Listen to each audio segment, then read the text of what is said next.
taste of the real world. I got battered on the North Shore. It gave me comfort when I always knew that. I always knew that you were there for me next door. I lived it hard on the long road. I ran through every single zip code. I get lonely, but I always knew that. I always knew that your heart I could call home, and nothing could ever. Alright, what's up mga kamat learner? Isang magandang araw sa inyong lahat. Ito pa rin ang inyong abot kamay na mga teacher, si Sir Ash. And today, we are going to discuss the fourth part of our module discussions para sa quarter 3 lessons. And ngayon naman ay ifo-focus natin ang ating mga grade 7 students. So for today, we are going to discuss, or I think this is not a discussion but merely a demonstration. And this is all about geometric construction using a compass and straight edge. So sa discussion na ito, my dear math learners, hindi tayo gagamit ng protractor at hindi tayo gagamit ng ruler per se. Maybe the straight edge of the ruler, but the marks itself, we will not use that one. But before we will start our discussion for today, if you are new to the channel, please click the subscribe button at notification bell para laging updated kayo sa ating mga susunod na discussion. So, my dear math learners, let us start. So, on our first page, we have the cover page entitled Geometric Construction Using a Compass and Straight Edge. Alright. So, sa topic na ito, medyo magkakaroon talaga tayo ng performance. Okay, so mostly performing our performance task ang gagawin natin for today. Now, on the next page are the people behind this module, and disclaimer lamang po mga kamat learner na hindi pagmamay-ari ni Sir Ash ang mga dinediscuss dito sa ating channel. Instead, the modules that are being presented here are owned by the Department of Education, at nandito lamang po si Sir Ash para tulungan kayong mga kamat learners. Alright, so on the third page, we have the title page, and on the fourth page is the introductory message for the facilitator, that is the teacher, or those are the teacher, and for you, the learners, the math learners, okay? And on the fifth page, we have the what we call objectives of the topic. Okay, so ano nga ba ang objectives ng module na ito? Number 1 is to recognize the Euclidean tools. So ano ba yung mga Euclidean tools na yan? That is a compass and unmarked straight edge. So when we say unmarked, so you could use the ruler, but hindi mo i-consider yung mga kuwit-kuwit na ganon. And then second, use a compass and straight edge to copy segments and angles. And then bisect line segments and angles using the Euclidean tools, which is basically the compass and unmarked straight edge. And then the fourth is to construct perpendiculars and parallels using the Euclidean tools. Okay, medyo somehow challenging, but I'm sure if we just follow the instructions, this will become very easy for you. Okay. Now, let us continue. So, let us try. This is just an introductory information. So, geometry comes from the two Greek words. Geo means earth and metri, which means measurement. So, basically, geometry is talking about the earth's measurement, which is already been discussed in this channel.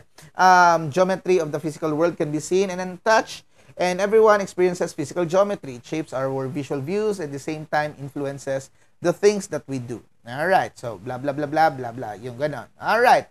And then we have here the definition or description. Description, because undefined terms ang iba dito.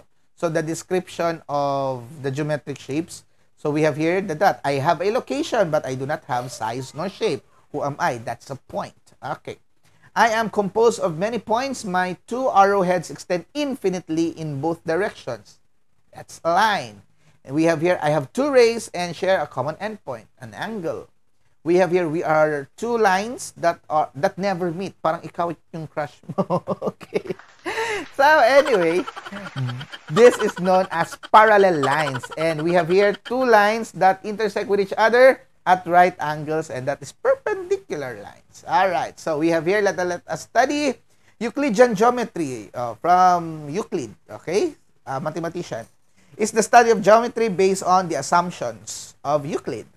Euclid established the basic rules of construction using only a compass and straight edge, so which are called Euclidean tools. So geometric construction is a method of drawing of geometric figures such as lines, angles, using only compass and straight edge. So, ano nga ba itong compass? Ayan. So, this is the figure. Ito yung mukha ng compass. Okay? So, may malaking compass, may mga small compass, and as you can see, I have here a compass. Okay? Tinali ko siya sa isang marker because technically, mga compass talaga is lapis ang nilalagay dito.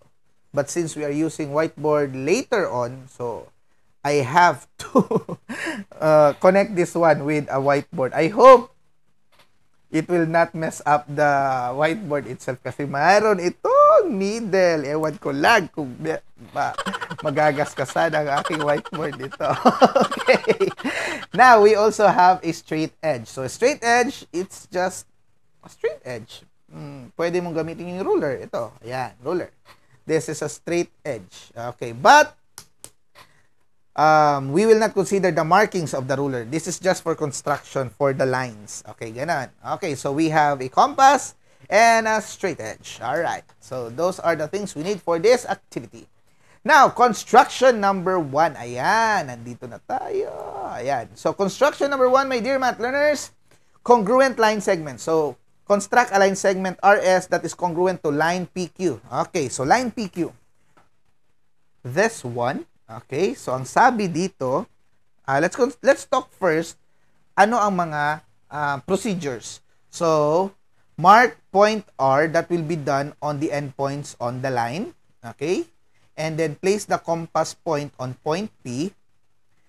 Then, adjust the compass width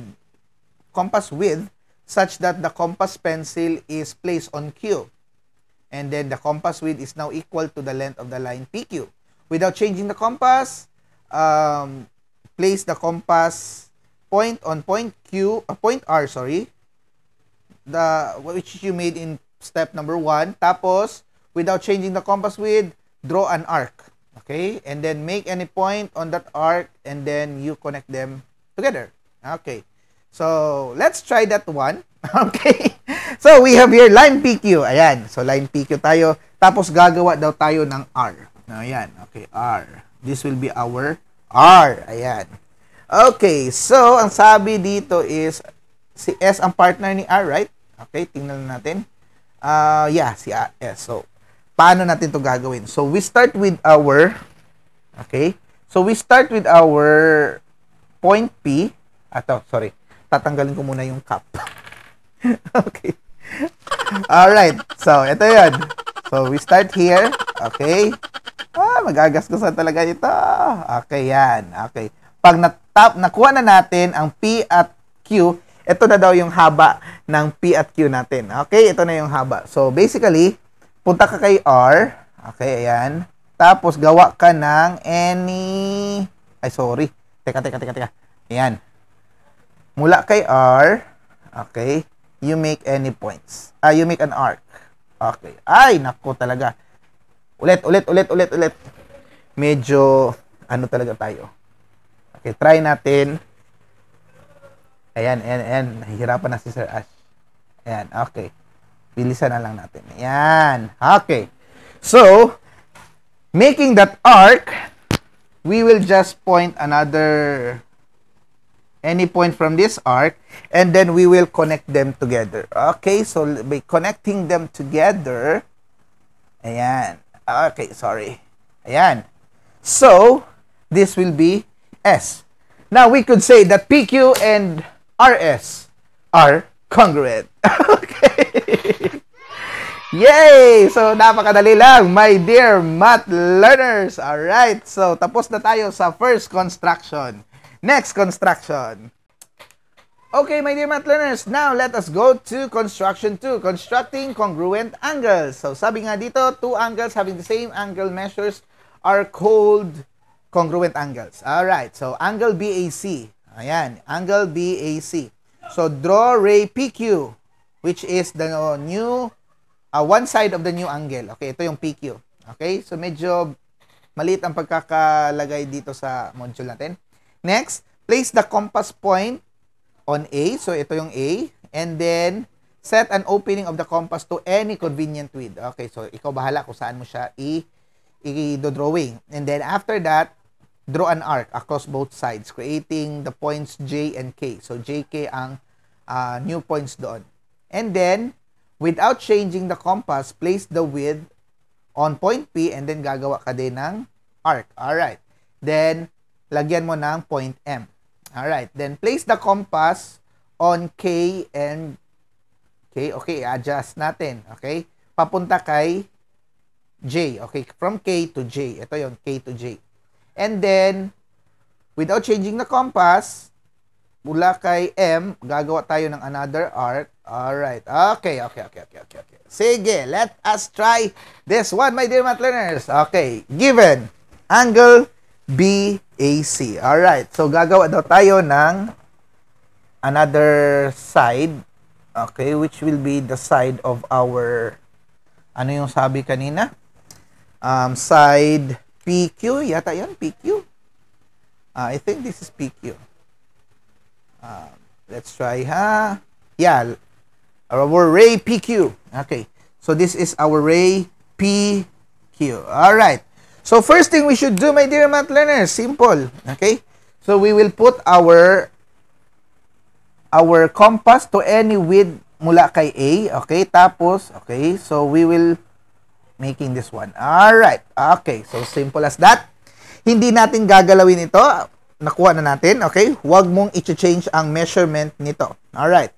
Then, papangalanan natin itong J at K ata. Okay. Parang sinabi doon, papangalanan ng J and K. Alright. So, ito si J at ito si K. Alright. So, the same manner, mula kay P, alright, gagawa din tayo dito ng arc. Ayan. Okay?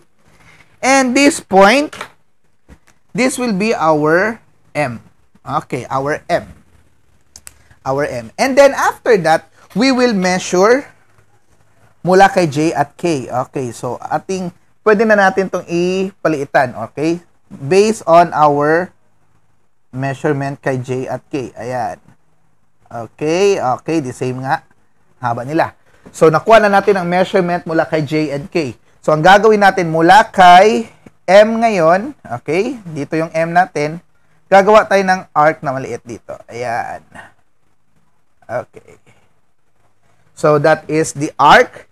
And that arc will serve as our point, I think, point L. Okay, point L. So, if that is the case, etong pagtatama nila dito, that will make another straight edge, okay? Sa pagtatama na yan. Ayan. Okay. And, this will be your L.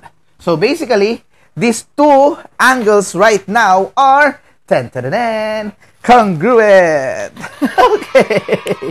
So, napakadali lang, my dear math learners. Alright. So, now let us go to the third construction. Okay, my dear math learners, let us go to the construction 3, constructing an angle bisector. Okay, so angle bisector, tagahati ng angle. A ray is an angle bisector if it contains the vertex and divides the angle into two congruent angles. Okay, so place the compass point on, so angle PQR, alright? Place the compass point on angle's vertex, that is the Q, okay? Adjust the opening of compass to a medium-wide setting. Medium-wide, alright? And then, the exact width is not important. Okay, so, medium-wide lang daw. Without changing the compass width, draw an arc across each ray. Okay, so, gagawa tayo ng, okay. So, mula dito, gagawa tayo ng arc. Okay, tatama tayo sa arc dito, tatama tayo sa arc dito. Then, mula dito, gagawa na naman tayo ng panibagong arc dyan. And then, panibagong arc dyan. Okay. Then, after that, we will connect those arc and that is it. Alright. Okay, sige. Let us try, my dear math learners. So, PQR, tapos ang ginawa na line or ano bang point ang ginamit dito? Parang wala na yatang name sa point na ito. Okay, let us try, my dear math learners. Okay, so meron tayo dito, triangle PQI. I hope that is very clear. Okay, tingnan natin. Ayan, okay. So, let us try. Sana yung compass natin. Here's our compass. Okay. So, sabi dito, hanap lang daw tayo ng kahit saan. O, yan. Okay. So, let us try here. Okay. Dito. Let us try. Okay. Teka. Yan. Okay. Dito. And then, dito. Okay. So, hindi natin ibabago ang measurement. So, mula dito, okay, we will connect that one there. And then, we will make here. Okay, an arc here. And then, we will make another arc here. Okay. Ay! Sorry. Ulit. Tingnan natin. Ganito kahaba. Okay. Ayan. Okay. So, mula dito. Ayan. Okay. And mula dito. Okay, hindi sila tumama. Patamain natin. Ayan. Alright. Okay, ayun. Tumama na nga silang dalawa. Okay. Now, let us try to connect them. Ayan. So, by connecting them, ayan, ito yon. Okay. And, okay, akit natin konti kasi nandito yung part na yun. Makapal ang ating drawing. So, therefore, ayan. We have now our angle bisector. So, the measurement of this angle is the same as the measurement of that angle. Napakadali lang, di ba, my dear math learners? Okay, so I'm sure kaya-kaya nyo yan. Okay, but if you do have some inquiries or may mga tanong kayo, huwag kayong mahiya maglagay ng information sa ating comment section below. Okay. Now, let us go to our fourth construction. Okay, my dear math learners, construction 4, constructing a perpendicular bisector. Okay, so, perpendicular bisector, tagahati ito ng line segment. Okay, tapos maggagawa ka ng isang line mula sa gitna and that is the bisector. Okay, so, place the compass point on point P. So, line PQ, ito yon. Okay, adjust the compass width to approximately 2/3. 2/3. Alright, 2/3. So, 2 parts of the line length. Okay, tapos, but actual width does not matter. Okay, so, sige. Without changing the compass width, draw an arc above and below. So, above and below. Okay, then, mula doon, draw an arc above and below. Okay, and then, kung saan tumama, ayun. Napakadali, my dear math learners. Let us do that one.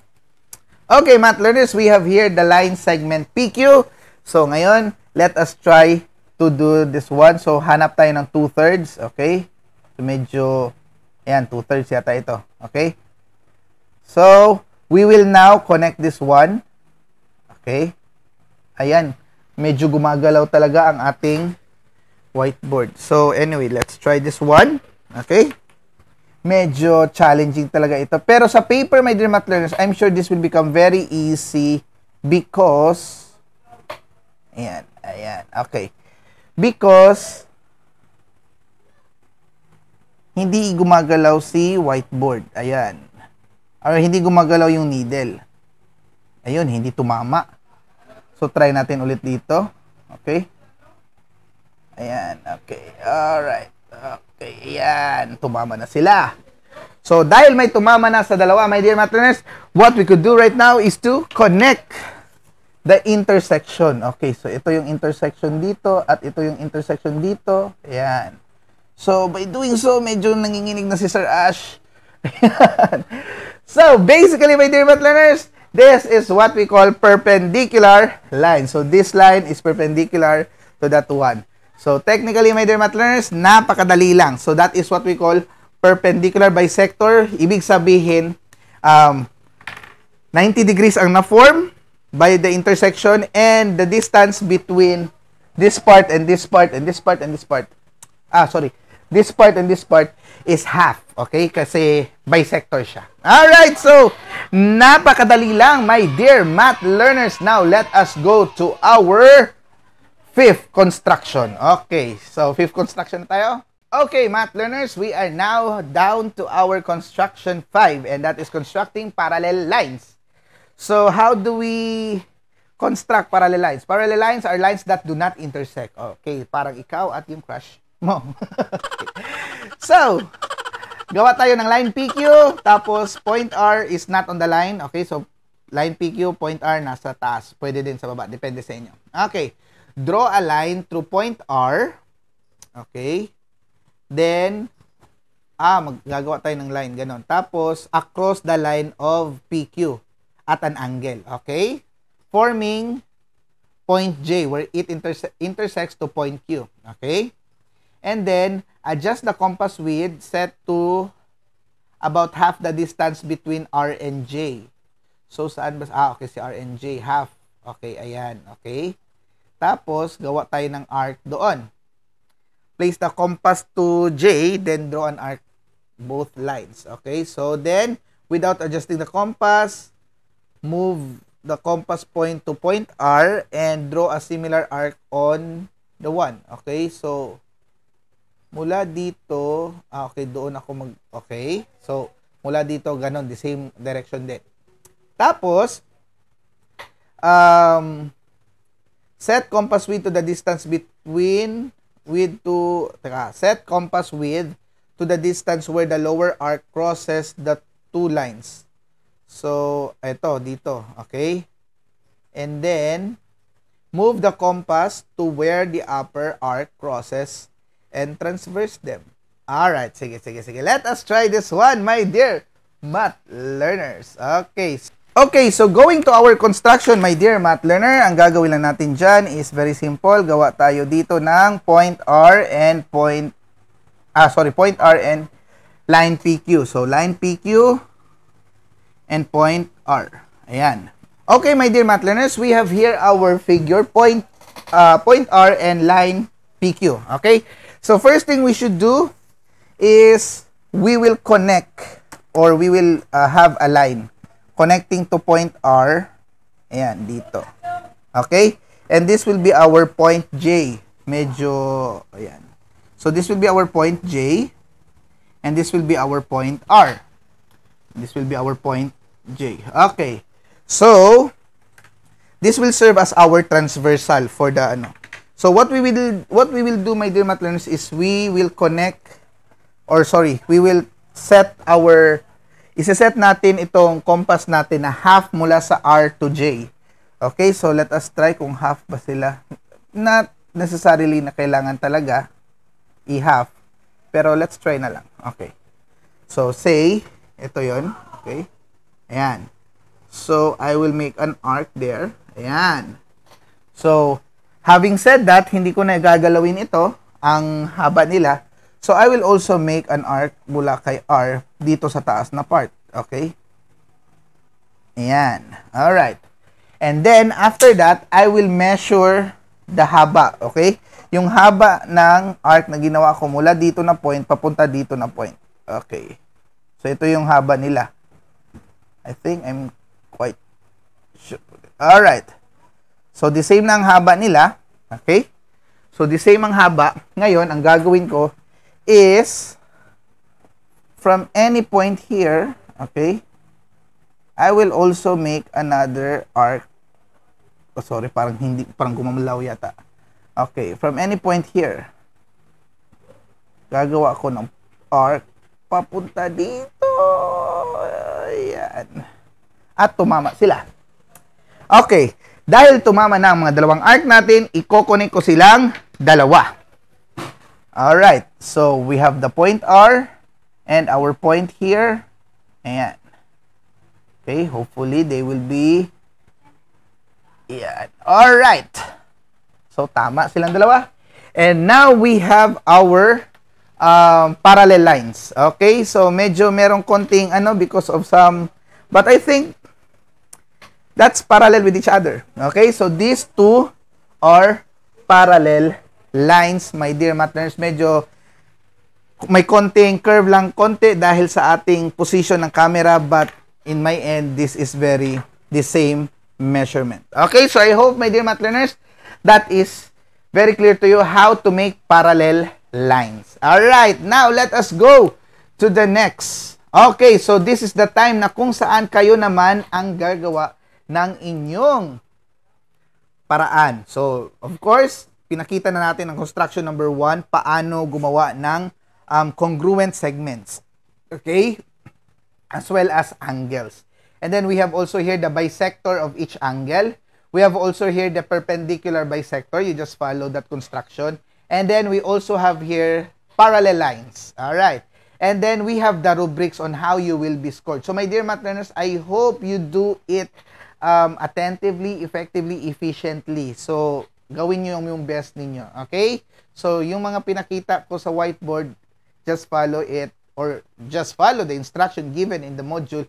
I'm sure kayang-kaya nyo yan gamitin or gawin. Okay, so I hope my dear math learners, marami kayong natutunan sa ating discussion for today. So we also have here, on a separate sheet of paper, construct. Okay, construct mo ito, and then construct mo din ito. So first is, using a compass straight edge, construct an equilateral triangle with all sides congruent to ABC. So napakadali lang nito, my dear math learners.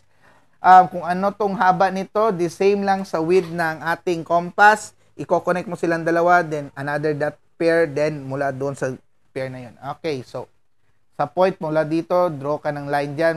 Sa point mula dito, draw ka ng arc dyan. Then the intersection of those arc, you connect them. And magiging ganito na yan. Okay? So napakadali lang. So construct a perpendicular bisector. So perpendicular bisector is basically half of it. Okay? So yung may ganun dito. Okay? So perpendicular bisector, kung ito yung line, ang perpendicular bisector nandito. Okay? 90 degrees. So, depende. So, each side pala. Okay. So, each side. So, mula dito, papunta dito, mula dito, papunta dito, mula dito, papunta doon. Okay? Without using a ruler. Then, construct a line, point parallel to point. Okay? We have done that already. So, let us remember, using only a compass straight edge or so-called the Euclidean methods, we can perform the basic constructions in geometry. Alright. And I'm sure kayang-kaya na yan. And I hope nag-enjoy kayo sa ating activity for today, my dear math learners. Alright, so we have here the let us assess. Multiple choice lamang po ito. ABCD lang. Alright, so ilang questions ito? 10. Okay, I'm sure kayang-kaya nyo na yan, my dear math learners. Just enjoy what is being instructed in this module. So after that, let us enhance. Answer what is asked in each number. Explain the basic geometric construction you would use to copy the triangle. So, i-explain mo lang paano mo ginawa. Okay? So, from the triangle, going to the line segments and points. Alright. And then, we have here, let us reflect. 3 things. I learned something today. I can use this. I want to know more. Okay, so, of course, walang maling sagot dito because this is your opinion. This is what you feel. So, you just tell what you can. Okay, my dear math learners? And I hope nag-enjoy kayo sa ating discussion for today. Ito pa rin ang inyong abot kamay na math teacher, si Sir Ash. And lagi niyong tatandaan na masarap matuto ng mathematics kapag marami tayo nagsasama-sama. Yes, madali lang talaga ang matuto ng mathematics. And if you do have some question, huwag kayong mahiya magtanong kay math teacher Ash. This has been your math teacher Ash. Always remember, God bless, take care. And, yun, nawawala na ako. And, keep safe always, my dear math learners. Thank you so much. I got a taste of the real world. I got battered on the North Shore. It gave me comfort when I always knew that. I always knew that you were there for me next door. I lived it hard on the long road. I ran through every single zip code. I get lonely, but I always knew that. I always knew that.